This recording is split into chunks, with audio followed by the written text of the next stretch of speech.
कोई बहुत अमीर आदमी जिसके पास में करोड़ों अरबों खरबों रुपया है, उससे जा करके पूछो कि तेरी हर प्रॉब्लम की जड़ क्या है? पैसा, और कुछ नहीं है। और दूसरी तरफ ऐसे लोग जिनके पास खाने के लिए पैसा नहीं है, जो मर रहे हैं हॉस्पिटल बेड के ऊपर, जो ठीक हो सकते हैं लेकिन ठीक हो नहीं सकते क्योंकि उनके पास में पैसा नहीं है। उनकी भी सारी प्रॉब्लम्स की जड़ क्या है?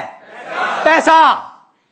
तो इन लोगों को यह लग रहा है जो टॉप पे बैठे हैं कि हम चैरिटी कर रहे हैं, नदी पे पूरा कब्जा कर लिया, उसमें से 4 बूंदे निकाल करके दे दी और लग रहा है कि हम बहुत अच्छा काम कर रहे हैं, जबकि ये नहीं है भाई। आप उनके लिए नहीं कर रहे चैरिटी। इस चीज को थोड़ा सा बदलना है, इस सोच को बदलना है कि अगर वो आदमी चैरिटी करेगा तो उसका भला तो बाद में करेगा, पहले अपना भला करेगा।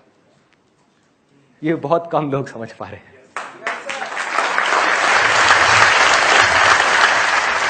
मैं प्रैक्टिकल बात कर रहा हूं आज के टाइम के हिसाब से, कि अगर आपके पास 1000 करोड़ है तो उसमें से जितना यूज करना है अपने लिए करो। बढ़िया से बढ़िया घर में रहो, बढ़िया से बढ़िया गाड़ियां चलाओ, बढ़िया से बढ़िया जगह हॉलिडे के लिए जाओ, बिजनेस क्लास में ट्रैवल करो, जो करना है करो। लेकिन बाकी का जो बच जाता है उसमें से कुछ पैसा आगे तो कर ही सकते हो ना यार। प्रॉब्लम क्या है? अगर 100 करोड़ रुपए को दबाया हुआ है तो उसमें से 50 करोड़ को तो छोड़ ही सकते हो ना।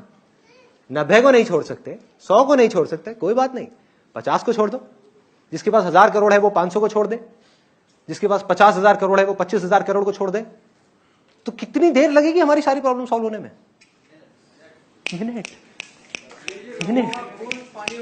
दिन नहीं। हमें ये, अगेन मैं आपको बताता हूं क्या है कि ये है प्रॉब्लम। हमें प्रॉब्लम पे फोकस करना ही नहीं है। वो करें या ना करें वो उनकी प्रॉब्लम है। वो अपनी जगह पर बिल्कुल ठीक है, क्योंकि वो जिस सिचुएशन से निकल करके आए हैं, जैसी प्रोग्रामिंग उनकी बचपन में हुई है, जैसा उन्होंने देखा वैसे ही वो बन गए। हमें क्या करना है? वहां से फोकस हटा करके, अगर उसमें से कोई करे तो ठीक, ना करे तो ठीक, हमें यह देखना है कि आने वाले 10 साल बाद, 20 साल बाद कौन होंगे इंडिया के टॉप इंडस्ट्रियलिस्ट, कौन होंगे इंडिया के टॉप बिजनेसमैन। और वो आज कहां है? आज वो स्कूल्स में है, कॉलेजेस में है, यूथ है।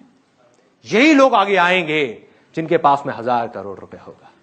और वो अगर अपना इसमें से 500 करोड़ भी इधर कर देंगे तो 20 साल बाद, 10 साल बाद ये दुनिया बिल्कुल अलग होगी, बिल्कुल अलग। अरे ये नेचर को देखो, इससे कुछ सीखो। इस बेवकूफ जानवर से मत सीखो जिसका नाम इंसान है, उसमें कमियां है। इंसानों को छोड़ो, नेचर को देखो जिसको भगवान ने बनाया है। उसमें एक भी ऐसी चीज नहीं है, एक भी, जो शेयर नहीं कर रही, जो सिर्फ अपने लिए जी रही है।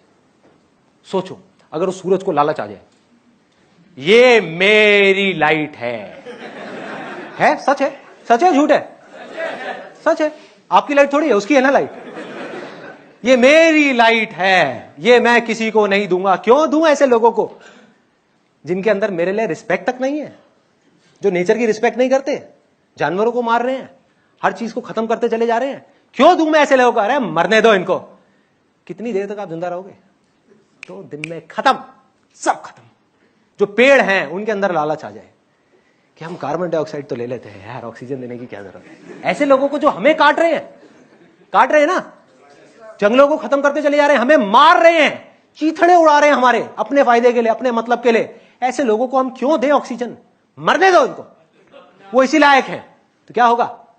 1 सेकंड में इंसान खत्म। भाई पैसा जरूरत बन गया है आज के युग में। आज के युग में पैसा जरूरत है, ना हवा पानी से ज्यादा इंपॉर्टेंट है, ना कम। इसके बिना हम समझ क्यों नहीं पा रहे कि लोग जिंदा नहीं रह सकते। ये बिल्कुल ऐसा है जैसा हवा पे कब्जा करना, ये कह करके कि इस हवा को मैंने बनाया है। किसको बनाया है? किसने बनाया है? इस नेचर की वजह से सब कुछ बन रहा है। ये बात हम क्यों नहीं समझ पा रहे कि जो एंटरप्रेन्योर कहता है मैंने किया है, उसको बोल के तेरी सांसें कौन चला रहा है ये तो बता पहले। अगर तेरी सांसें 5 मिनट के लिए रोक दी जाए तो क्या होगा? अरे तो तू कहां कर रहा है? ये नेचर कर रहा है। समझ इस नेचर के लॉ को, नहीं तो वहां जाकर के नहीं बचेगा, मरेगा, तड़पेगा, रोएगा।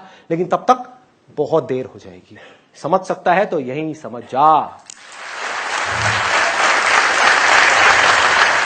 इस नेचर के लॉ को समझ। इसका मतलब यह नहीं है कि आपने कुआं खोदा और उस कुएं को बनाया, तो उस कुएं पे कब्जा करके बैठ जाओ और आसपास में लोग प्यास से मर रहे हो कि ये कुआं मेरा है, इसको मैंने बनाया है, मैंने खोदा है, ये सारा पानी मेरा है। कुआं खोदने का मतलब क्या है कि ठीक है यार, आप पहले आ जाओ, लाइन में आगे लग जाओ, आपका कुआं है तो अपना नाम लिखवा लो, कोई दिक्कत नहीं है, 1 बाल्टी की जगह 5 बाल्टी ले लो।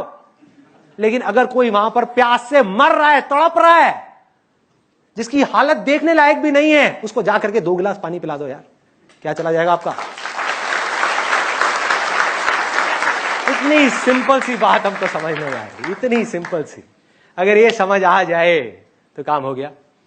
लेकिन ये सिचुएशन आज है, आने वाले 10 साल बाद, 20 साल बाद ऐसा नहीं होगा, क्योंकि वो बच्चे जो आज स्कूल में है, वो यूथ जो कॉलेज में है, वो जो यहां बैठे हुए हैं, वो जो मेरे को अभी इस वीडियो में देख रहे हैं, ये सारी बातें जा करके उनके दिल के अंदर घर कर जाएगी, क्योंकि मेरे दिल से निकल रही है, दिमाग से नहीं निकल रही। ये पागल ही बोल सकता है, दिमाग नहीं बोल सकता ये सब बातें, दिमाग नहीं सोच सकता, ये डायरेक्ट दिल से आ रही है, और जब दिल से निकलती है तो दिल पे लगती है, और जब उनके दिल पे लगेगी, और जब उनके दिल पे लगेगी, तब उनको ये बातें समझ आ जाएगी, और जैसे ही उनको ये बातें समझ आएगी, उनकी सोच बदलेगी, जैसे ही सोच बदलेगी, सब कुछ बदल जाएगा, सब कुछ।